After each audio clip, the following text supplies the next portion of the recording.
Monsieur Lionel Jospin, premier secrétaire du Parti socialiste, nous allons revenir sur les propos de Charles Pasqua et puis aussi sur les voix du Front National, sur les voix centristes. Et une petite question préalable, Monsieur Jospin, à votre avis, qu'est-ce qui est le plus normal pour un électeur du Front National, si tant est qu'on le connaît bien, qu'il vote pour Monsieur Chirac ou qu'il vote pour Monsieur Mitterrand?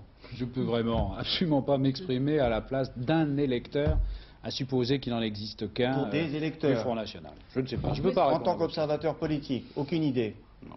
Je sais ce que feront les électeurs socialistes, ça je peux vous le dire. Je sais ce que feront des millions de Français. Et je crois que le 8 mai, au-delà de tout ce qu'on entend actuellement, de ces divisions, de ces tentations, de ces rapprochements, je crois qu'ils voteront pour un projet positif. Et je crois que François Mitterrand ne se préoccupe pas de tout ça et il présente un projet positif. Monsieur Jospin, les voix éventuelles des électeurs de Monsieur Le Pen pour François Mitterrand, qu'est-ce que vous en faites? Vous les acceptez ou vous les refusez? Enfin, nous n'avons rien à en faire. Je ne comprends pas le sens de cette question. Comment vous les recevez s'il y en a? Non, ce qui me préoccupe actuellement, c'est ce que je vois se faire dans la vie politique française. Moi, je le dis très franchement, l'important actuellement, ce n'est pas M. Le Pen, même si le score du Front National est trop élevé. C'est le deuxième tour de l'élection présidentielle en France. Faut-il le rappeler ici? Qu'on ne va quand même pas faire passer sur les médias comme une péripétie. C'est l'élection du président de la République. Il s'agit de voter ou pour François Mitterrand ou pour Jacques Chirac dimanche. C'est l'élément essentiel.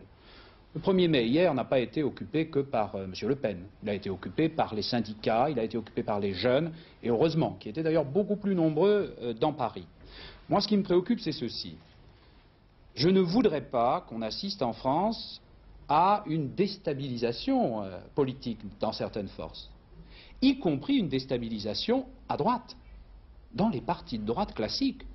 Les socialistes, nous nous voyons comme une grande force stable, une grande force de stabilité. Et je me dis qu'après que M. Chirac ait divisé son camp au premier tour de l'élection présidentielle, tout le monde l'a dit, M. Pasqua, par la façon dont il s'exprime, est en train peut-être de le déstabiliser. Lorsqu'il a parlé de ses valeurs communes avec l'idéologie lepéniste, je ne parle pas de l'électorat là, je parle de l'idéologie lepéniste, il a provoqué immédiatement des réactions, je n'ai de M. Millon, de M. Michel Noir, de M. Maluret, de M. Stoléru, de M. Méhaignerie, de M. Barrot, de M. Stasi, qui ont pris leur distance avec cela. Vous en félicitez de ces réactions, j'imagine. Oui, je m'en félicite, je crois que c'est important et je crois que la stratégie de M. Pasqua ne peut pas réussir car elle provoquerait un formidable trouble dans les milieux conservateurs qui sont différents de nous mais qui participent à l'expression des opinions publiques et des courants politiques en France. Monsieur Jospin, vous parlez donc surtout du deuxième tour, mais vous ne pouvez pas ignorer qu'il y aura ce qu'on appelle aujourd'hui un peu un troisième tour. Or, le score du Front National, c'est-à-dire presque 15%, cela pose une question aussi à vous, socialistes. Bien sûr que ça pose une question à nous, mais moi, ma position sur ces points a toujours été très claire, et la position des socialistes est claire, elle est de dire aucune complaisance, la fermeté la plus grande pour la condamnation de l'idéologie de M. Le Pen, dans ce qu'elle dérape dans la xénophobie, l'hostilité aux étrangers, l'autoritarisme, le libéralisme absolu. Bien. Et par contre, attitude de prise en compte du malaise social qui s'exprime dans un certain nombre de couches en France, dans un certain nombre de milieux. Vous avez des réponses à apporter sur ce malaise social? Mais il pourrait peut-être relire nos propositions, il pourrait peut-être entendre ce que François Mitterrand a dit, notamment sur le minimum social, notamment sur la politique du logement, notamment sur la solidarité, notamment sur la protection sociale, la sécurité sociale, l'action contre l'insécurité, le problème du cadre de vie dans les villes. C'est par un travail sur le terrain, à partir des problèmes concrets des gens, qu'on peut répondre à ce malaise social. Et puis aussi en montrant que la France a un projet, qu'elle a confiance et qu'elle n'a pas peur des temps qui bougent. M. Le Pen représente finalement la France qui a peur. Eh bien, il faut redonner courage à la France, et y compris à de nombreux Français. Ce sont les projets, mais on pense aussi aux hommes. Et qui dit les hommes, dit les voix, dit les électorats. On ne peut pas faire autrement. Vous aussi, je suppose. Alors on parlait du Front National. Bon, parlons des centristes. Jean-Claude Gaudin, ce matin, déclare, je le cite, que vous êtes un superbe Méphisto du socialisme en allant faire de la mandoline sous les fenêtres de Pierre Méhaignerie. Alors, Monsieur Jospin, les appels des socialistes centristes ne sont-ils pas très racoleurs en ce moment? C'est Arlequin ou Pierrot qui faisait de la mandoline. Méphisto utilisait d'autres instruments de musique.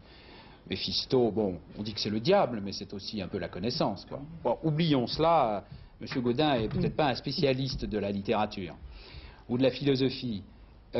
Moi, je ne me suis en rien exprimé. J'ai dit simplement tout ce qui me paraît manifester une réaction de rejet de l'idéologie du Front National me paraît être une bonne chose. Mais allons plus loin. Est-ce que, par exemple, vous envisageriez l'idée de gouverner avec une partie des centristes ou non, tout simplement? Mais je n'en sais rien. C'est des questions qui seront posées. Il y a eu les appels au centre de la part du candidat François Mitterrand dans des récents meetings.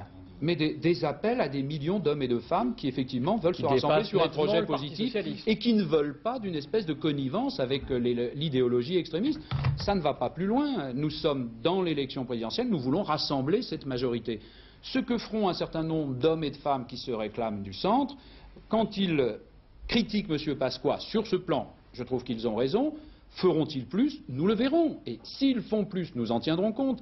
S'ils restent dans le camp conservateur, nous en tiendrons compte aussi. D'un mot, ce rassemblement doit s'exprimer dans un gouvernement si François Mitterrand est réélu après le 8 mai ou pas? François Mitterrand n'est pas encore réélu. L'élection aura lieu dimanche. Ne remplaçons pas les Français et les Françaises. Ils voteront.